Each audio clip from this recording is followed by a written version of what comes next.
Welcome back to another episode of the Girls Stop Playing podcast. It's your favorite homegirl, Coriel, here to encourage you to stop playing with your potential and start working for what you want in life and in love.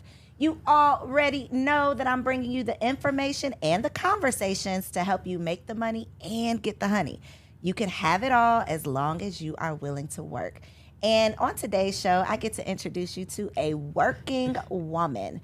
Miss Brittany is in the building. What's up? So you don't know this, but this has been a long time coming because I have been following you for, I don't even know how long. I think. Wow. When did you start your business? One of them I started 12 years ago. Saved in the so City? That's Saved in the City. Yep. This 12 is year years ago. 12. Yep. That's what, 2011? 2011. Yep. Okay, so I had the Single Wives Club way back when, and it was during that time that I found your organization because there wasn't, at that time, there was nothing for relationship Absolutely. readiness. And anytime you even Googled something religious came up because that was like the only resource. So Yeah. I have been like internet stalking all of the things for a decade, I guess, wow, at this I point. had no idea. And we finally met in Yes. real life. And we're here in the same city. Have you been in Atlanta? I've been here 2 years. You were so were you I was in in Nashville? I was in Nashville. I'm from Nashville. Okay. Moved to Huntsville for school, A&M, and then 2 years ago during the pandemic, I moved here. Hold on. So you mean to tell me that you're from the city of Cashville, Tennessee? Absolutely. And you did not carry your tail on over to Tennessee State University? We didn't. I got slack from everybody in my family, but I grew up as a TSU Tiger, so that's all I knew. So I feel like I'm just You needed something new. Yeah, I just wanted to switch it up a little bit. Well, I didn't go too far. As a proud alumni of the Tennessee State University, we definitely feel some type I of love way. y'all, and I'm rocking with TSU as long as we don't play y'all, because we used to have Yes, that the one classic, classic. yes. But other than that, like I'm all day. That's all I knew growing up. When did you finish school? 2008. Okay, Yeah. so we were in college at the same time. We've probably Because been... you were, my best friend knows you, Chastity. So I told her last night, I was like, I'm going to be on her show That's tomorrow. it's such like a we went to small school world. together. Yes. So me and her went to high So school you didn't together. even want to go with your best friend. You like, girl, I love y'all, but I got to switch it up. I got to do something different. How did you enjoy your time at A&M? I loved it. I would not be doing what I'm doing if it wasn't for, I feel like if I would not have left Nashville, Yeah. I would not have been That's a in real this thing. position. So, That's a real thing. So I loved it. I wasn't too far from home. I got to come back home. But yeah, A&M did it for me. So it was I great. have not talked to one HBCU grad that does not have that same feeling about their school. I think you could have picked any HBCU and But you it's still so- would have been like, girl, Like, it is nothing like XYZ University because they did it for me. And Absolutely. that is just, so I'm a huge advocate for HBCUs, Yeah. obviously, but that's why. It's not just because I'm all black everything, even though I am very much so all black everything, but that feeling. Yes, It's like absolutely. an indescribable Absolutely. feeling. But if you went to a HBCU, you know what what it means. Absolutely. Like, you it has know what such a is. dear place in our hearts. Like, I saw this morning, one of my friends from college posted we were doing a reunion. I was like, girl, why I didn't know about this? Like, I Yes. just paid my dues and, Yes. just wanted to be supportive. But yeah, I love the love that HBCUs are getting now. Right. Because we know it hasn't always been that way. But I knew at a very early age I wanted to go to a HBCU. For sure. And I did it. And I'm forever grateful Grateful for for that it. experience. So yeah. Yeah, I think that it doesn't even matter what school you choose. For sure. And that's my philosophy, like, with my kids. I'm like, I'm not going, because my husband went to FAM, and you know how the FAM folks act. You remember those classics in Atlanta? Like, we used to come down Ma'am. them classics from TSU and FAMU, FAMU. yes. I'm like, y'all, sit down somewhere. That's why me and my husband can literally, like, we came to Atlanta around the same time, and we met in 2017, but we have so many things in common. Like, so many places that we've been Love at that. the same time, And- but we did not know each other. Like, I'm like, I wish we could just, like, tap in and think about all the times or figure out all the times we crossed paths. I love but that. didn't know. At the But right time, though. at Y'all the came right, together. At the right time, That's girl, in the it. club. That's girl, it. God worked And it look out. what- and look okay? what he did. Won't he do it? Won't he do it? So, which brings me to today's topic, because from the outside looking in, Yeah. Brittany is the church girl. Yeah. Is that how you see yourself, Brittany, the church girl? No, I don't see myself that way. Is that what people but- take you as? Well, I think it depends on the context, right? Okay. Because I was just telling your producer, I was like, the church world is what it is.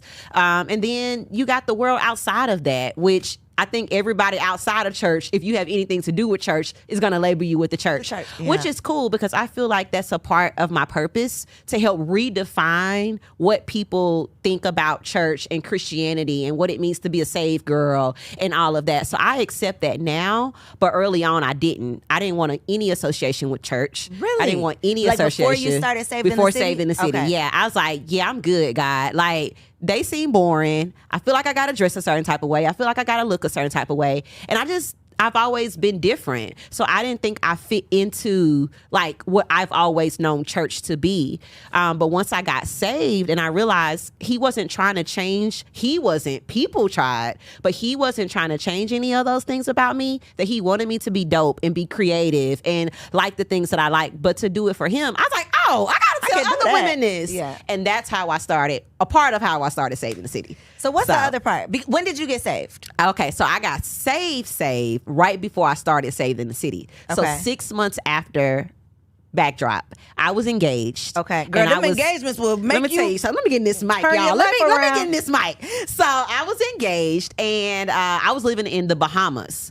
My fiance was Bahamian, and when I graduated from A&M, I moved there because we were getting ready to get married. So fast forward, we're preparing to get married. He was older than me, so he was ready to like settle down. I'm 20, 21 years old. Like, give me a little time. And so we kept pushing it off, and A&M called me. It's like, hey, we need you to come open up this wellness center. And I'm like, I'm busy. I got my plan of my life planned out. And they were so persistent. And because I loved my school, I said, I'm going to go back and help them, not knowing that was a setup. And that's when my whole life turned upside down and I got saved and really started to live for God. No, ma'am. Take a couple steps back. She done skipped over. Where you leaving to, Coriel? Just let me know. Let me tell you where we want to start from, okay? Yes. Because she said I went to the Bahamas. I'm over there. Let's go back there, y'all. I was living. You were living in the Bahamas. Okay. I was like a full-time. Like now they had a full-time girlfriends and stuff, but back then I was living a good life. How did you meet this Bahamian man? Ooh, child. Girl, we y'all want ready? all the tea. Okay, so this gets juicy. I hope this helps somebody. I was going from my freshman year to my sophomore year. I had come back from Huntsville to Nashville. My background is graphic design and marketing. So I told my mom, I was like, I want an internship. Like, I want to get with somebody this summer that knows design, that I can sit under and learn marketing and learn this stuff from. So she says, well, I went and got my nails done at this Black-owned nail shop here, and her marketing is amazing. So maybe I can ask them. And so I'm like, okay. So I'm thinking it's this big marketing firm I'm getting ready to go intern with. So she connects me with the guy who did, the marketing, and I get there, Music Row. You familiar with that? His little office on Music Row, and it was just him in the office. So I was like, hey. He's like, hey, you want to intern? I was like, absolutely. So girls start interning. We started messing around during the summertime. I ended up leaving to go back to school. When I get back to school, I realized all along he had been lying, and the girl he had been talking to, he was getting ready to marry, ended up getting married. And it was just a whole thing. So I ended up meeting him because I interned for his company. And from there, we started dating. You got engaged to? Yes. Well, who did he marry? When did that part happen? So he ends up getting married, but he didn't tell me. I go to the office and find the wedding invitation. So all along the whole summer, he's like, I'm talking to somebody, but it's nothing serious. Come to find out, the car he was driving, like everything was this woman's.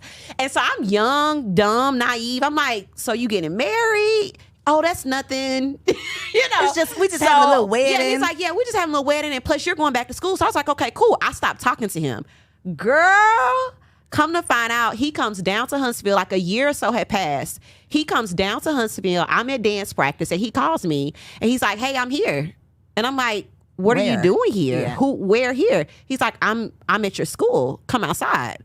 And from there, he pretty much, and I wouldn't say, because everybody makes their decisions. Can't nobody force you to do anything. But I do think you can be preyed on. And I think in that season of my life, I was. And he's like, hey, this is what it is. You're going to be with me. And this, I was like, but what about your old lady? That's what my daddy called her. What about your old lady? And he told me a whole bunch of stuff of how like they wasn't together anymore and all of this all along that they were. So they ended up getting a divorce whenever, because we were off and on while I was in college. And once I came out of college, he was divorced. He was having some legal legit divorce. He was a legit divorce, and he was having some immigration legal stuff going on, which made him go back home. And then that's when our situations really slid in there. But it didn't start right. Like, you know, the intention of how it begins and his intention is how it starts, is how it's going to end. Absolutely. And so it wasn't, you know, now in hindsight, those are some things I would have never done. But being young and not really knowing my worth, not knowing, you know, and just wanting to be accepted, feeling like that was okay. And so for a long time, I had a lot of shame, you know, because that's considered adultery. And so a lot of years I didn't share that part of my story. I was just like, you weren't the adulterer. I mean, you know, you were involuntarily absolutely put in that position. But now I use it, you know, a part of my ministry, and I love that, because when we broke up, so I moved to Huntsville thinking that it was going to be a temporary situation. But when we got there, I just started feeling like this is not he and I, wasn't what I was supposed to be in anymore. And I didn't understand that, because I done told this man, I'm marrying you. We're going to spend our life together. We have a business together, all of these things. But I started to feel a change of heart. And I felt so bad about it, because we had committed to what we were going to do. But finally I was like, hey, I'm feeling something else. And it's so crazy, because he told me, hey, I met somebody else. He's like, but I told them about us, and he ended up marrying her. Girl, shut up. And, you know, he's living his life. And he is going to get him a wife, you know, baby. He got him a wife, and they still together. We cool now, you know, after all these years. It's 12, 13 years later. But I felt like, one, I had to learn that just because a man is in your life doesn't mean they're a man you're supposed to pursue something with. I believe his purpose was always what it was initially was, of being a colleague and being someone I could glean from and learn from. But because at that time I thought every man that comes in your life is somebody you're supposed to sleep with or try to entertain, it got all misconstrued. But so did you grow up in the church? No, I did not. Okay. So you did not grow up in the church. This sent you for a tailspin. Yes. Made you come on back to the Lord, or go to the Lord. Go to the Lord.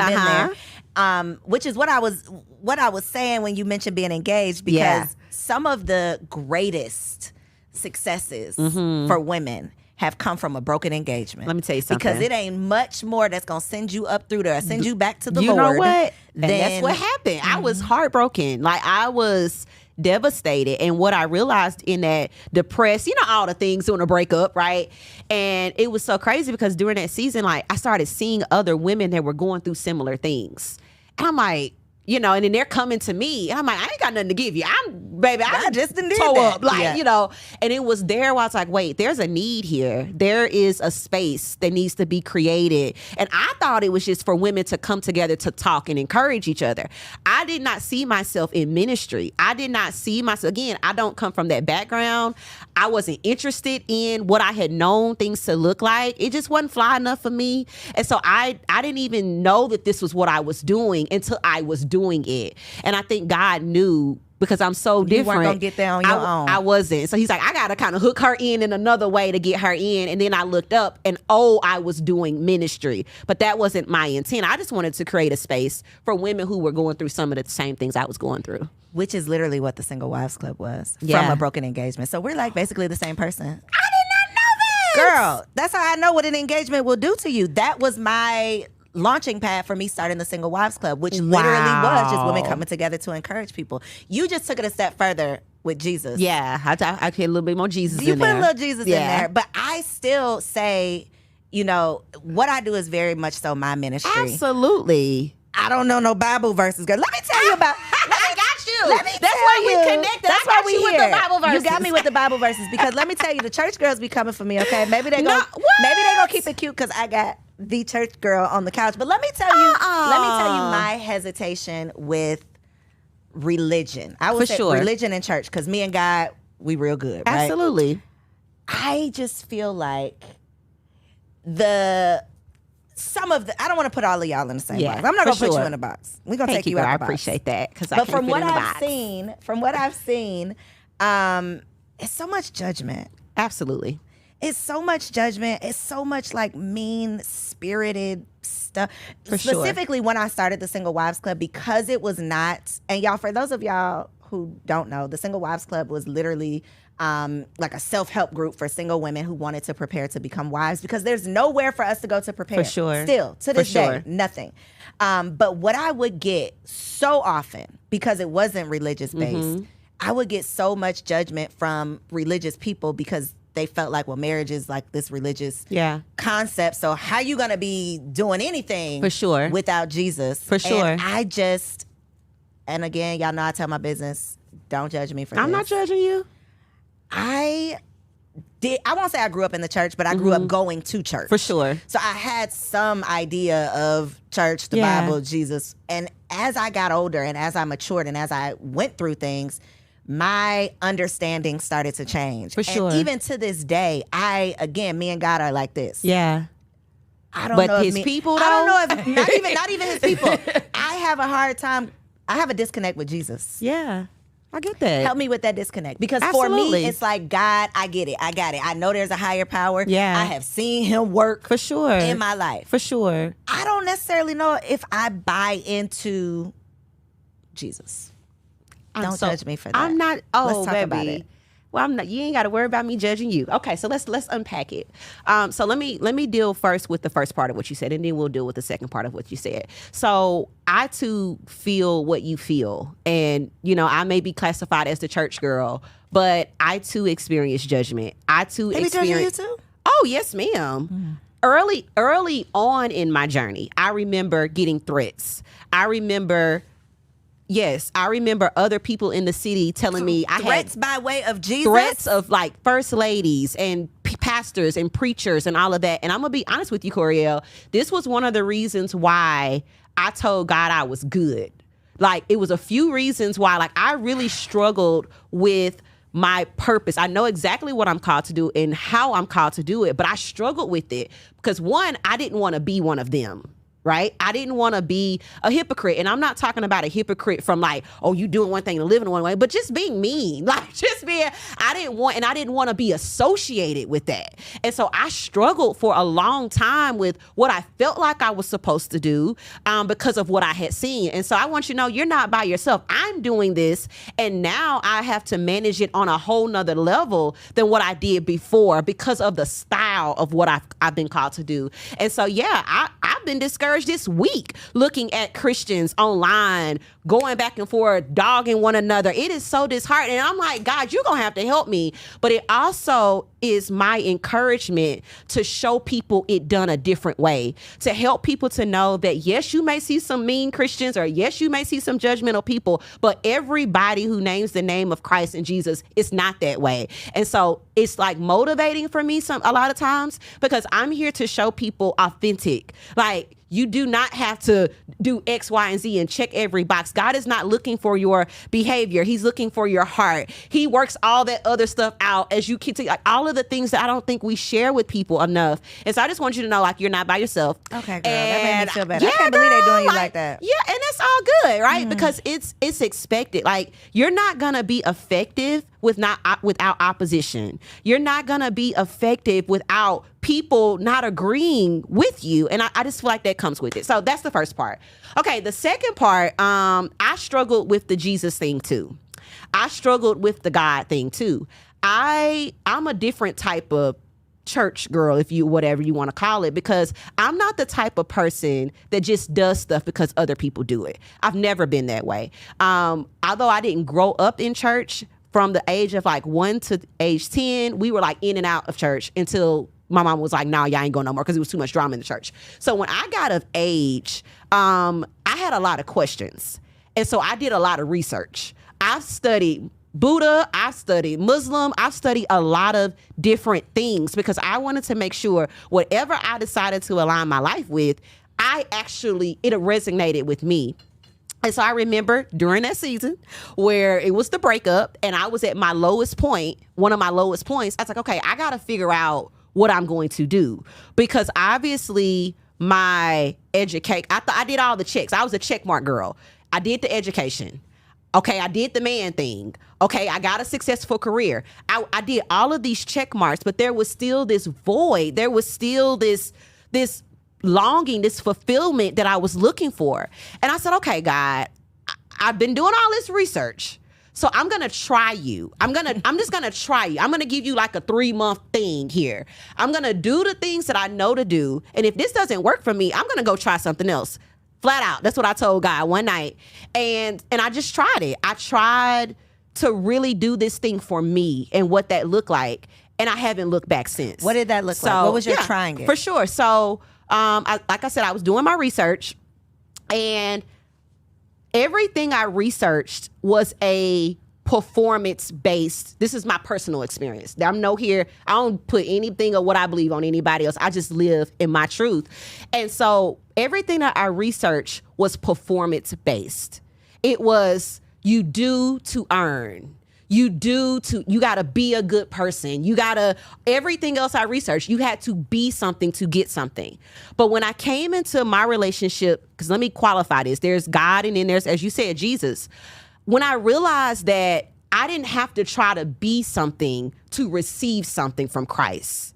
He was not looking for me to be perfect. He was not looking for me to get myself together first. He wasn't looking for any of that. He said, matter of fact, I receive you by grace. And grace was a really hard concept for me to understand because I come from performance-based. I come from you only get acknowledged when you do something good, when you are something good. And then I was introduced to this faith. It's like, so I ain't got to have it together.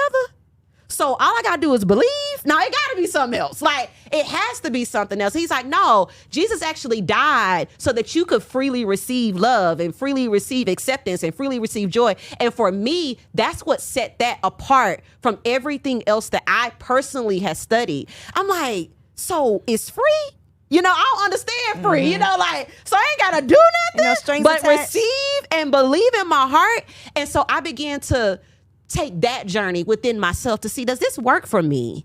And as I continue to grow, reading my Bible, getting to know God and Jesus for myself, outside of the judgmental, mean-spirited girls and all the other things that we've known, it completely changed my life. And once I saw that, I was like, okay, I want to present this to women that it's not intimidating, that is full of love, that's full of genuineness, that's full of authenticity, that's full of creativity in a way to say, girl, did you know this? Because I didn't. And so for me, that's where I've come from in my journey with Christ and with Jesus. Like, I have my own personal relationship. And what's helped me set it apart is when I started to look at all the other things that's out there, for me, I'm like, yeah, this is something that sets this apart. Every other thing you have to do something to get. But with this, and even doing because I'm a historian too. So I didn't just take the Bible at face value. I started to do my research.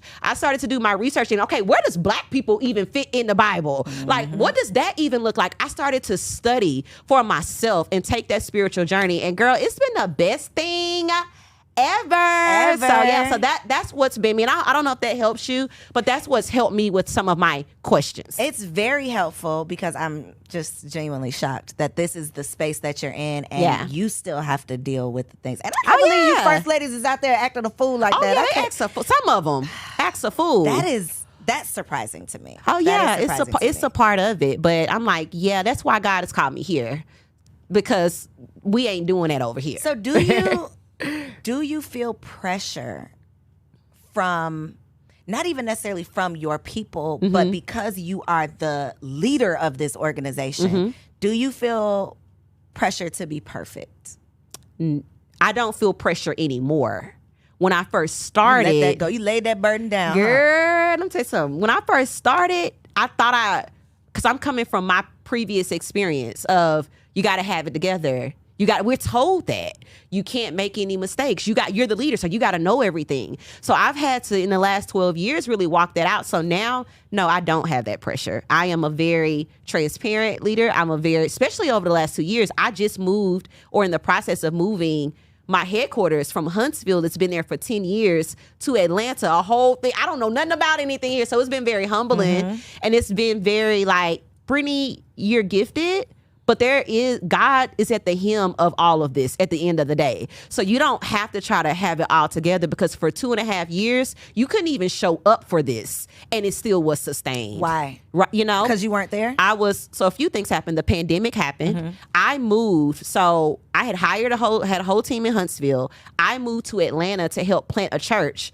During that time, we were so busy doing the work here, I couldn't be in both places. Gotcha. And so, yeah, like, I coming back now and stuff still. I'm like, girl, you weren't holding this together anyway. So you just do your little bit, and God takes a little and makes it the great thing that people see. And so I no longer feel that pressure, but initially I did feel a pressure to perform, to be perfect. But when I tell everybody the story. When I first started Saving the City, I was preaching purity.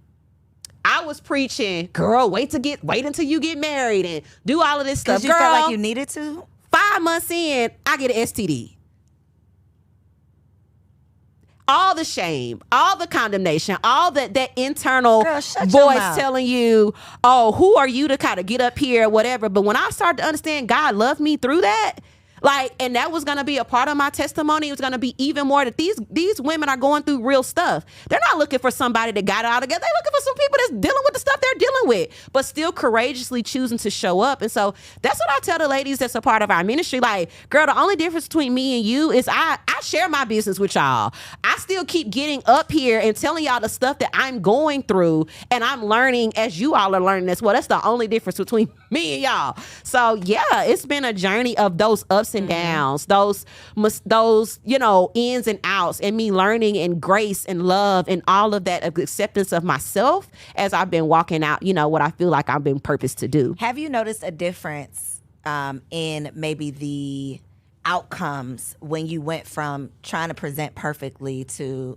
girl, I got me an STD, girl, baby, we trying to figure it out?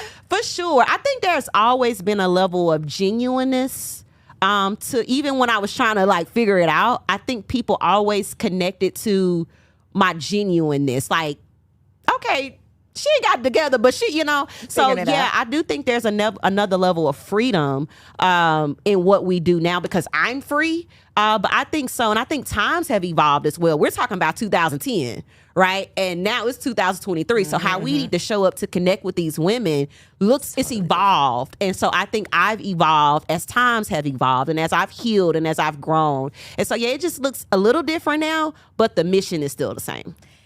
How about dating? Yes, girl, let's talk about dating as a church girl. Are you offended when I say church girl? No, I'm not offended. Dating as a church girl, not just a church girl, but as the leader of this faith-based organization. Yeah, that seems like some pressure. Yeah, so it's a little interesting. It's got to be interesting. So do you date church guys, church boys? So let me tell you my background first. Okay. Because again, I told you I just came into this thing. So growing up, I really like the thugs. I got a lot of stories I would tell to the ladies that come to like our Bible studies and stuff, but just all the types of men I've dealt with. I'm like, girl, are you okay? Like some of these, you almost died. Like one time I was on a date, the man tried to steal a car. Like, we done been on all extremes. So that is an extreme. So, so my preference, I think, has evolved as I've grown and as I've healed, but that hasn't been my preference because, again, I didn't choose this life. I feel like this life chose me. And so I'm not out here like, well, let me find a church man, but for me and where I am and what I carry, a man of God, he's going to have to be a man of God because of what I do. Like we have to be synced there. And I think if he doesn't have grace or a capacity for the level of which I do or an understanding, it's going to be hard for us to walk together because this is a whole nother world doing ministry and the demands it puts on you and all of those things. And so I'm going to have someone that is understanding, that's patient, and our faith and value system line up because this is such a big part of my life. So I did want to ask you that because you mentioned he has to be a man of God. Does he have to be a man of Jesus? Yes, he does have to. Okay, for so me specifically, yes, because of what you do and he got to get with the program. Yeah, he basically. got to now. And I think a lot of faith-based women, though, the issue I've seen over the years is they're looking for someone that it looks just like how they do it. Everybody's faith is expressed differently. And so he may not, I tell the church girls all the time, he may not be fasting and praying all day long. Who gonna pay the bills, right? And so I think being open to the expressions of what faith looks like. Like, yeah, he gonna have to rock with them. You know what I'm saying? But how he expresses that doesn't have to look the same way of how I express my faith. Now, what if he expresses it more than you? Like, would you be down for like a pastor? Could you be the first lady? We and the Lord done talked about that. That's what he wants, child. But it's gonna have to be fresh. It's gonna have to be dope. It can't be stale and it can't be dry. I think it will be your version of it. So I'm sure that it will as long be. as we can do that the way we've done everything else, I'm down with it. I've learned in my life that when I try to pick and when I try to do it, it don't really work out. So even if I'm hesitant at first, if I feel like this is how God is leading me, I'm like, I'm learning now. Let's roll with it because you really know what's best for me. So if that's what you want, then I'll roll with that. So yeah. Do you lead with what you do? Like when you meet someone new, if he has no clue about Saved in the City, he don't know, like you've literally just met him and maybe this is your first date. At what point do you say, well, I'm really into the Lord? It depends. So let me tell you my little secret. So if I'm not interested in somebody, you say that's the first thing you say. That's say. the first thing I say. Well, that'll get him. I'll be like, yeah, I'm a pastor. That'll get him. That'll do it. And they're like, oh, okay, my bad. And so I've done it a few times. Lord, that sounds so bad, but I'm being honest. Like, I'm like, yeah, you probably don't want all this over here. But if it's someone else, like, I'm me, right? I'm just really authentically me. And that's a part of my life, but it's not all of my life. And so that's just like, do I tell everybody where I work? No, I do that, but like, I love having fun. I travel. Do you I'm curse? into fashion. I used to, but okay, let me say this. So I'm a very passionate communicator. And sometimes I feel that the only way you can fully express yourself is a good cuss word. But this is the issue. When I have to get up to minister, some of them words that came out, and I don't want to distract nobody. So I was like, Brittany, practice not cussing in private. So when you get up there in somebody pulpit, you ain't cussing these people out. That's a good point. So that's why I blended with the cussing thing. But I'm real passionate in expressing myselp. Do you drink alcohol? So can you say these things when people judge you? Girl, this is baby. Okay, we helping the people. That's what we're here for. Okay.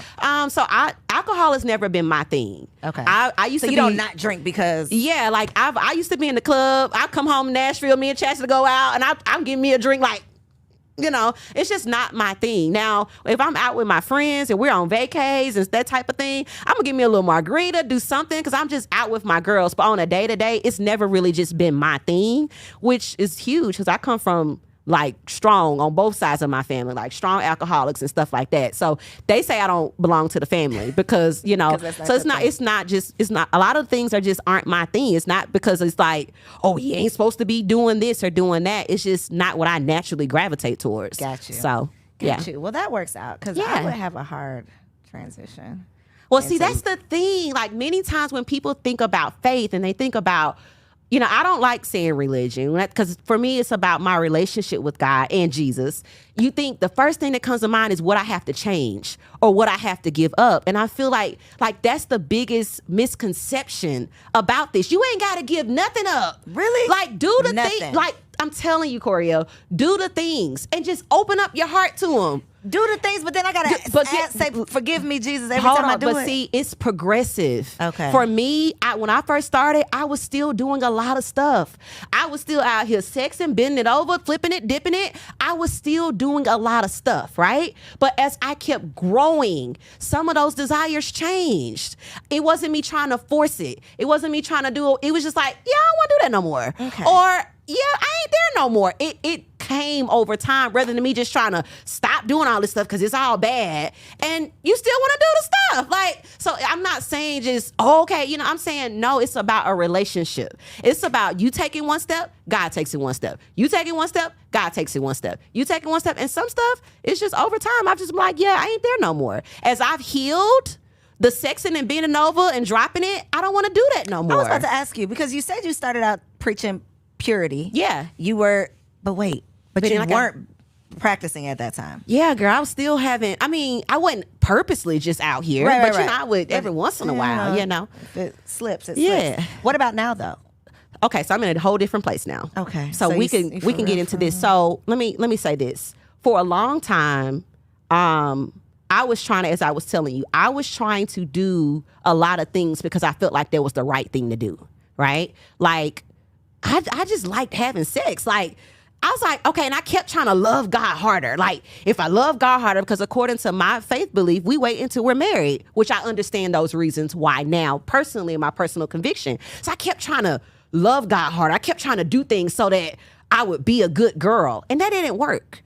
I kept feeling like I had the faith part of my journey, but there was still like a disconnect. And what I realized is my emotional health. So I was faithing it and doing the things and praying and fasting and doing all of those things, which are part of my journey. But at the same time, there were still parts of me that needed healing. And so when I realized that I needed healing too, that it wasn't just me putting scriptures on a thing and it wasn't just preaching and teaching, but girl, you had some stuff in your past that you had to work through. And I combined my emotional healing journey and my faith journey together. Then that's when I came to the decision of, so why I'm sleeping with people that ain't giving me nothing anyway? Why am I giving everything that I am and my value and my worth to someone that ain't gonna call me back? Like, that no longer made sense to me. So now my decision to wait until I'm married, it's not because, oh, well, you a church girl and you're supposed to wait till you're married. It's like, I value myself. I see my worth, and I want to wait until someone else sees that much value in me to commit to me before I give them the best of me. And so, but that came from the faith and the healing together. How do men respond to that? This journey that you're on? I haven't had a lot of issues. Really? Are these church men, though? You know, it's a combination. Are they virgins? Do you No, date virgins? I don't.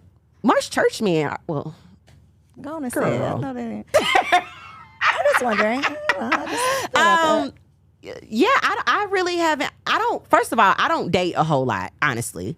My life is so, I do a lot of things. And my emotional capacity has to be in a certain place for me to show up the way I show up in all of the areas that I show up in. And so I don't leave a lot of space for like a whole lot of foolery.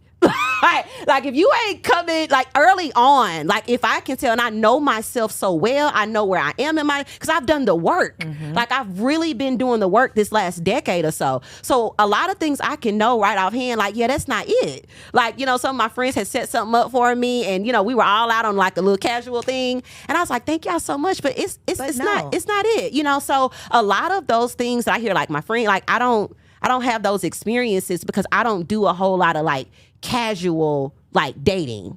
So how are you going to meet your husband, Brittany? Girl, I think I already done met him, but next topic. Who is this man? Where did you meet I think I already done met him, but it ain't the time. It ain't the right time yet. Okay. So we'll see. Okay, you know, we'll see. But he's out there. You know, Corey, I'm gonna be honest with you. Being a single woman that is a high capacity, high performing woman, it has been, this part of my life has been such a struggle. And I think we need to talk like more honestly about that. I'm 36 now, and I have just gotten to the place where I feel like, you know what, I think I may be ready. I thought I was ready in my 20s. I thought I was ready in my 30s because honestly, I was gauging my readiness based off of how I showed up in my work. I was successful in all these areas, so I thought, oh, that means I'm ready, but I wasn't. There were a lot of insecurities I had to work through. There was a lot of childhood traumas I have to work through, even learning how to communicate. Like, just the simplest things that I did not know how to do, that now I'm like, okay, girl, you've been putting in the work, you can do it. And now I feel like I'm in a place in my life finally where it's like, you know what? You know yourself. You've accomplished a lot on your own. And now I think I'm like, okay, yeah, we can do it. But up until this point, I thought I was ready, but I really wasn't. And I don't think we're honest a lot of times as women about that because we operate in our strengths so much. We focus on what we want versus what we're ready for. Absolutely. And I hear a lot of women that are, you know, like, especially in the church, like, well, I've been doing this and I don't know where am I. It's like, have you really been Like maximizing, I really have learned to maximize my singleness. And I honestly now see my singleness as a gift. I didn't see it like that before, but now I appreciate the freedom I have. I appreciate the flexibility. I appreciate a lot of the things I know that once that season change, it's going to look a lot different. And I'm maximizing that time, baby, and enjoying it now. I finally gotten to the place where I'm enjoying where I am and, everything so yeah, we'll see. I'm open now. I haven't always been open. I'm excited. I'm expected. I'm like, because I know who I am now. And I'm like, okay, whatever you got for me, God, let's go. Come on with it, God. So that's where I am. Do you think the Black church keeps Black women single? I wouldn't say the Black church. I would say some of the ways that people in the church think and operate. Mm-hmm. I just had this conversation with my pastor on the way here. So what is it? What is the conversation that you're having? Because what I'm referencing is the idea that for a lot of obviously we're not talking about all Black churches, we're not talking about all Black women, but the majority of black women who devote their lives to the church, the pastor is their man, or Jesus is their man, and they don't save space or have the capacity for absolutely. Yeah, I agree. I agree with that. I think there's this we have to be careful in this world to not over spiritualize stuff. So I think there's a combination of over spiritualization and religion. Okay. Right. And so a lot of times I hear women talking and it's not practical. So it's okay, if you're wanting to date, you got to go outside. God is not going to just bring him 9 times out of 10. Unless you want the man to deliver the groceries. 9 times out of 10, he's not coming to your prayer closet. Okay, ma'am? So once you finish praying, you get up, you put your lipstick on, and you get your hair done, and you look good, and you go out and you show them you can be a baddie that love the Lord. And so I think there's a practicality that's missing.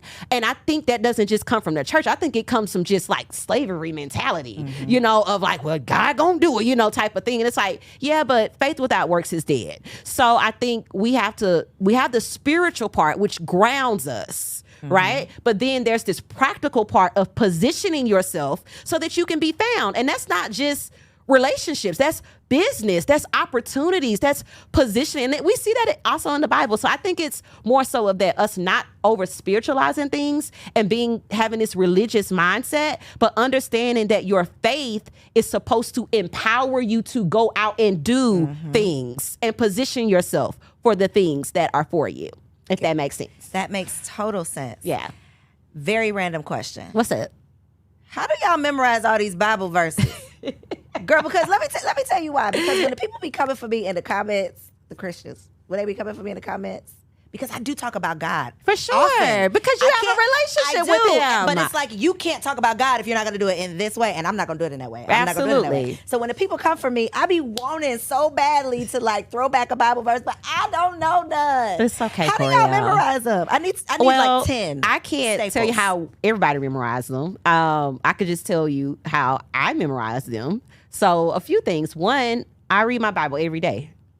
You flip a page and just read it, or Coriel, the Bible is lit.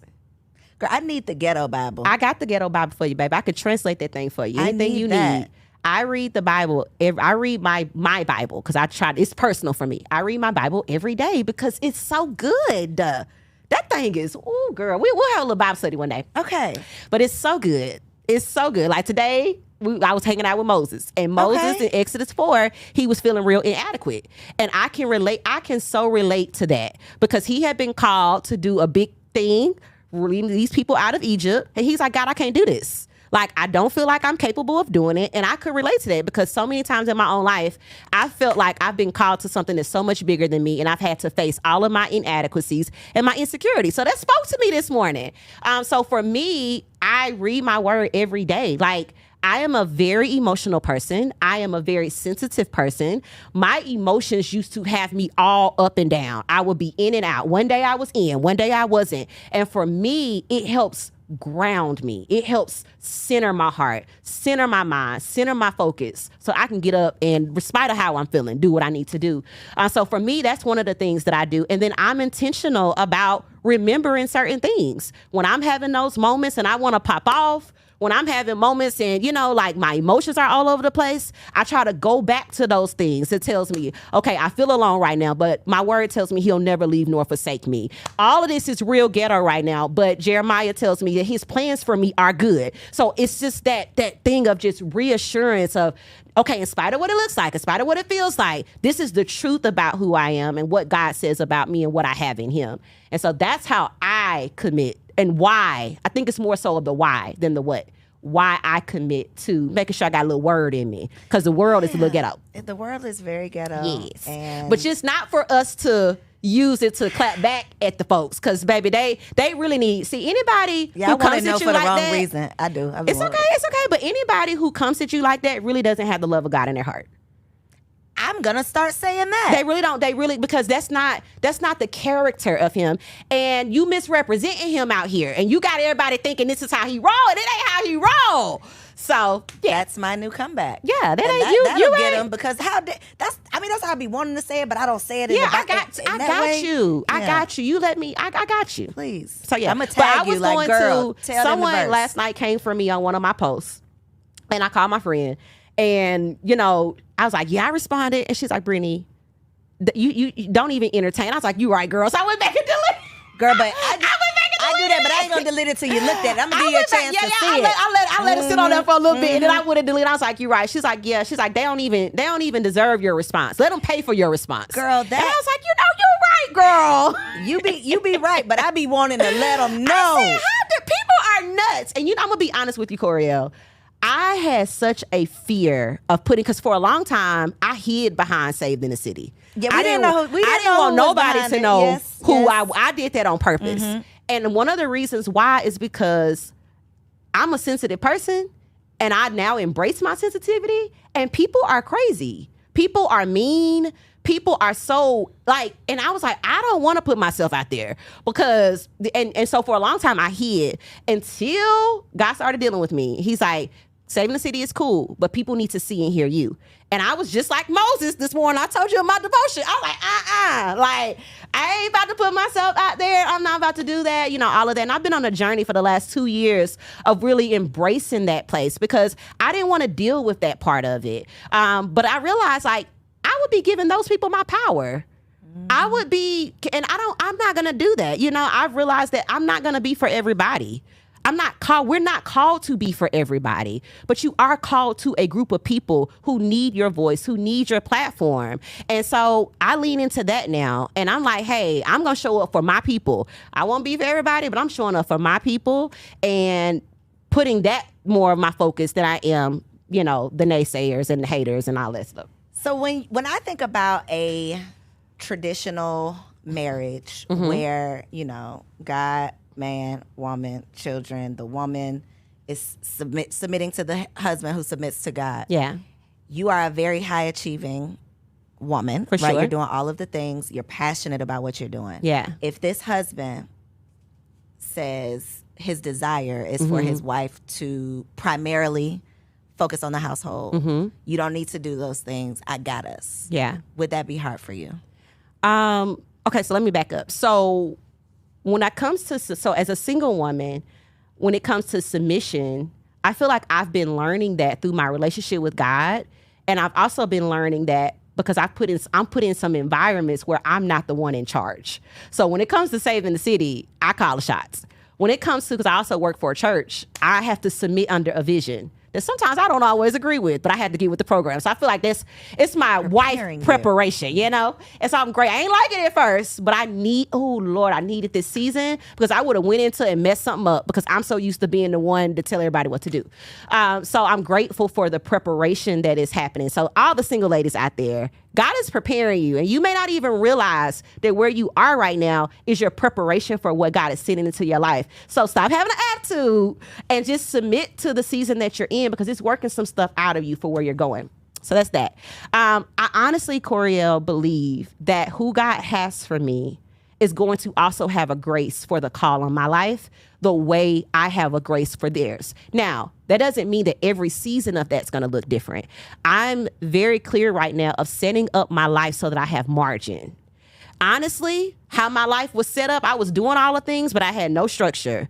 I had no space to have a family and all of that. But now I'm in a season where I'm being very strategic with putting things in place, teams and delegating and SOPs and all of that, so that I have the freedom to be able to do whatever the extra things are. And so if we need to make some adjustments in a season, I'm open to that. But I believe that who God has for me is going to support all of who I am and all of what, and we'll be able to work together of what that looks like for us and our family. I love that answer. That was always my answer too. I'm Yeah. like, that ain't my man. Yeah, if he telling me I gotta lay all this down, yeah, then that ain't. Yeah, but he's we'll not the figure out one. how to make it work together. Yes, And so yes. so that's what I believe for me. Okay, last question. Do you have non-church friends? Like, Yes, absolutely. So let me give you some backdrop on me. Okay. I'm the chick that when we started doing our women's conferences, we were going to the clubs and the strip clubs. Like, What do you mean? To invite the ladies to come. oh, got you. Okay. I thought that was the after party. I'm Yeah, like, okay, that was no, a real lit we have conference. our own after party, Gotcha. but I have such a heart for people. I don't project what I believe on anybody. I just live it out loud. I don't tell anybody, come to my church, come to my this, come to my that. I want to live in such a way that people see such a difference about me and say, girl, what you doing? Let me get some of whatever you're doing. Oh, I can tell you, that's just how I live my life. I don't believe in a Bible. That's just for me. I don't believe in a Bible thumper. I don't think quoting scripture is going to change anybody. I believe when people see a consistent life, when they see character, when they see authenticity, when they see someone that's genuine, when they see someone that's being successful but ain't having to strive and cut corners and try to get over on people and all of that to get it done, I believe that that's the difference. And then people are drawn to that difference and say, okay, so what you doing? And then I can tell you, girl, I'm reading my Bible with Jesus and Moses in the morning time, And so that's how I feel. So yes, my videographer, he's not saved. He goes on every trip with us, every retreat with us. And we love him for who he is. And it's amazing because, he'll go places with me now. He's like, Brittany, I think I'm kind of opening up to this stuff now. And I'm like, okay, cool. Like, if you rock with it, not if you do. If you got questions, let me know. But I don't force that on anybody. I just live it. I live it. I build it, and what we call to do, and I let God do the rest. He does the drawing, and so I have non-church friends. Half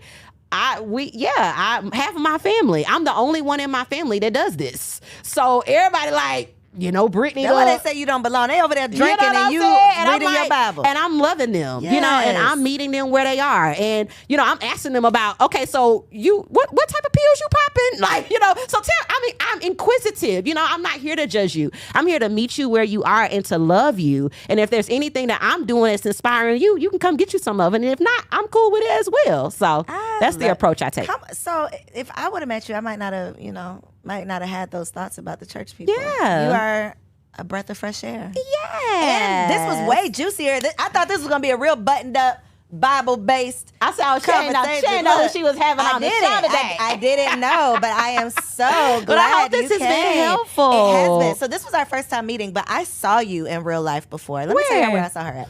You be out in these streets really doing the work. Where was I? After Sarah Jakes Yes. at Fox Theater. Absolutely. You were outside like the street team. Yeah, that's passing what we out do. Flyers. Absolutely. Y'all were really out there. And I'm like, wow, that's so-and-so. Like, Absolutely. that's how, when I recognized you, I'm like, wow. Yeah, I be out there with my team. You really out here. Yeah, saving the people in the streets. Listen, I believe in that type of leadership. They'll never do something that I'm not willing to do with them. And I think that's what's helped build the culture, of what we're doing. And we ain't even started for real hitting the streets in Atlanta. So y'all may see us out somewhere. Listen, Y'all may see us after the club.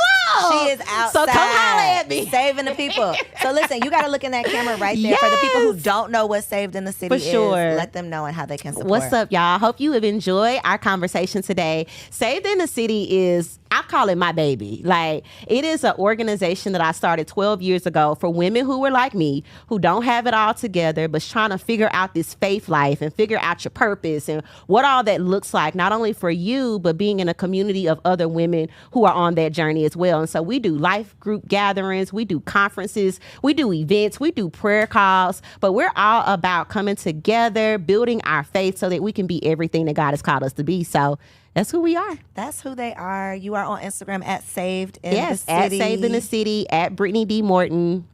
And just out here doing the work, girl. If you want to learn some Bible verses and get in good with Jesus, holla at us. And be with the cool church girls.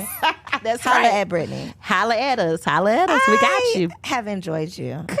I appreciate this. We're gonna. Well, I was gonna say we're gonna hang out, but. What you don't want? I'm too churchy for you. You're not too churchy, but my hangouts. I have 2 very small children, so when I hang out, baby, I got to hang out. Okay, I got to make it work. I can roll with you. Okay, I'll let you. I don't side eye. I'll let you know what I do and what I don't. Do you do mimosas or nothing I don't like at all? champagne. So okay, I'm really I feel like you're judging me. Now I feel like you're judging me. That was wrong. You're right. I did this whole episode. You're right. But I don't like champagne. Okay. So, but yeah, I love a good brunch though. Okay. Period. And I'll have the unlimited, and you have the brunch for sure. Okay. And we're gonna do. We're gonna do it. And you'll teach me some Bible verses. Absolutely. Okay, y'all. I'm coming back with some Bible verses. Okay. I got it, y'all. I hope that y'all have enjoyed this conversation as much as I have. Please make sure you stay connected with Brittany on all social networks. We'll make sure all of her information is linked down below. If you learned something, let us know in the comments. If you like this episode, make sure you like the video and be sure to subscribe to the channel so that you don't miss out on any bomb guests that I'm bringing to the studio. I love y'all, and I'll see you on the next episode.